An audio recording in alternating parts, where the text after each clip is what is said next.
Thank you so much. It looks so great seeing you all here today. Prime Minister Orban, distinguished members of government, esteemed colleagues and friends. Thank you for giving me the opportunity to bring greetings from the freedom-loving patriots of Germany.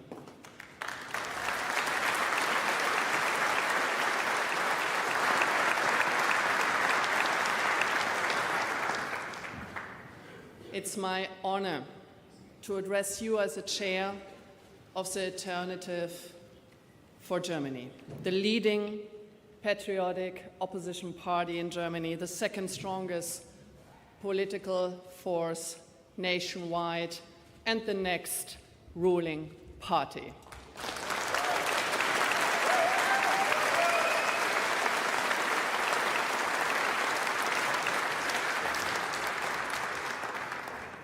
In my today's speech, I am going to shed some light on the situation in Germany for you to get some transparency what's going on in our home country. Our legacy media and establishment politicians fear us like no other party, with good reason.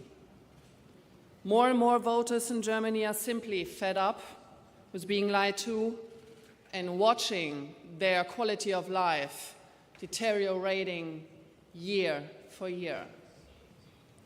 Establishment politics have turned Germany into a danger zone for its citizens.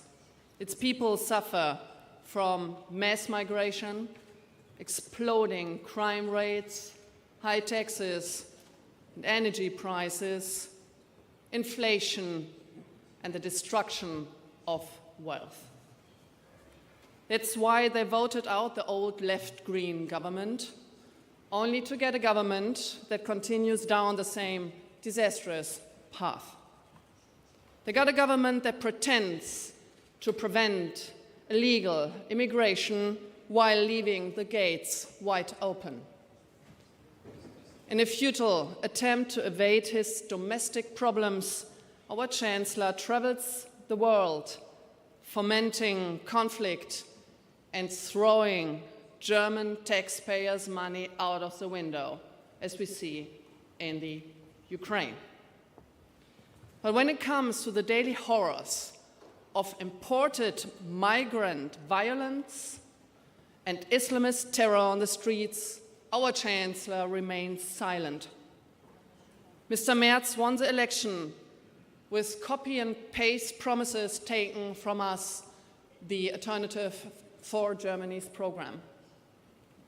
The day after the election, he went back on his word in every regard. He sold his soul to the leftists and kept them in power in exchange for being elected Chancellor himself. Desperately clinging to power by all means has become the primary concern of our establishment politicians. Driven by panic, they bend laws, manipulate the Constitution, and eliminate the fundamental rights of the parliamentary opposition in order to prevent a democratic transfer of power. The current government continues the war on free speech, started by its predecessors. They attempt to silence critical voices by framing them as right-wing and extremist. Under the pretext of fighting hate speech and disinformation, legitimate opinions are being criminalized. And finally, there is our domestic intelligence service, the so-called Office for the Protection of our Constitution. In reality, it is nothing but a service for protecting the establishment's dwindling power. When it comes to regular intelligence work, uncovering terrorists and preventing terrorist attacks, this office is a complete failure. Instead of attending to their proper task, They spy on the opposition with one goal in mind: to denounce the AfD as an enemy of the Constitution and fabricate a pretext for outlawing our party. Let's be clear, and this is what we want you to know, what we want the world to know what's going on in Germany. Influential politicians in Germany have their mind up on banning the strongest opposition party, on banning us, the alternative for Germany. They would eliminate a political force which will soon form the government in several East German regions. Furthermore, they want to ban a party and has caught up with and overtaken the Chancellor's party itself. It is grotesque, it is authoritarian, and yet this is a path they pursue, but they will not prevail. They will not prevail.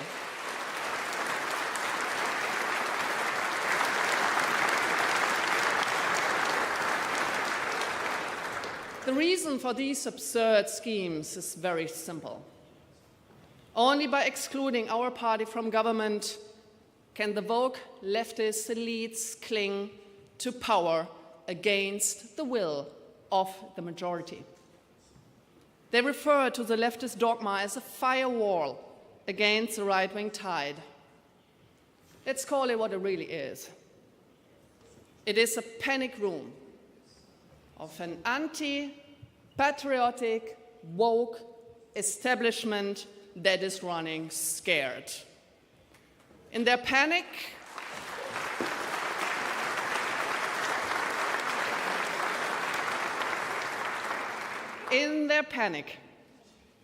they dismantle democracy itself. 1 in 4 German voters have cast their ballots for us, the alternative for Germany. They want us to take responsibility for our country's future, to exclude more than 10 million voters from proper representation, destroys the very foundations of democratic rule. As J.D. Vance put it, democracy rests on the sacred principle that the voice of the people matters. There is no room for firewalls.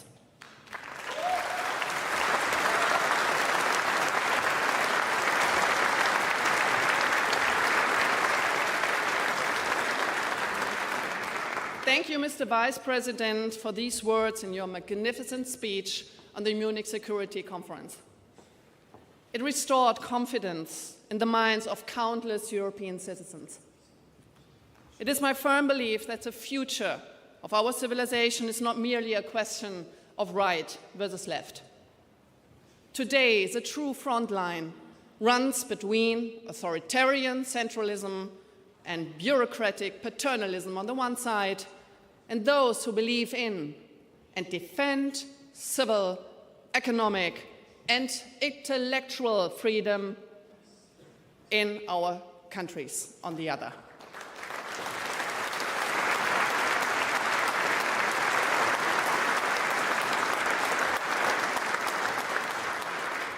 The wind of change is blowing strong in Europe and in the Western world. The future belongs to free, patriotic citizens and sovereign nations. This conference gives testimony to that fact.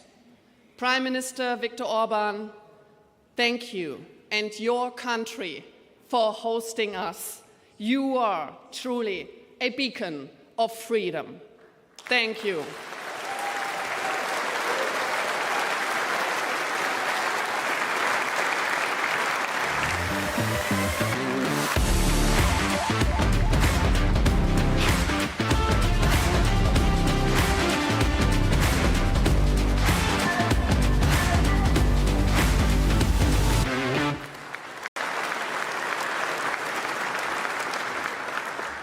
We are patriots, and we stand steadfast on the side of freedom. We fight for free speech, the cornerstone of all freedom. We fight for secure borders and law and order. We fight for the safety for our kids and next generations. We fight for sovereign nations and the next generation. We fight for the right to be free citizens and free nations. And last but not least, we fight for peace. In the Ukraine, with Russia,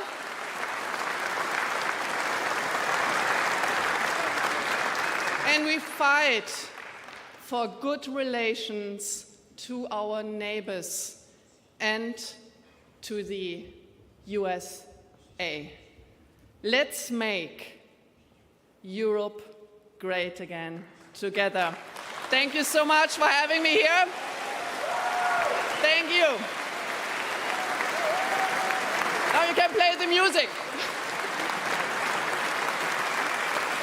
Thank you. Thank you. Thank you so much. Thank you.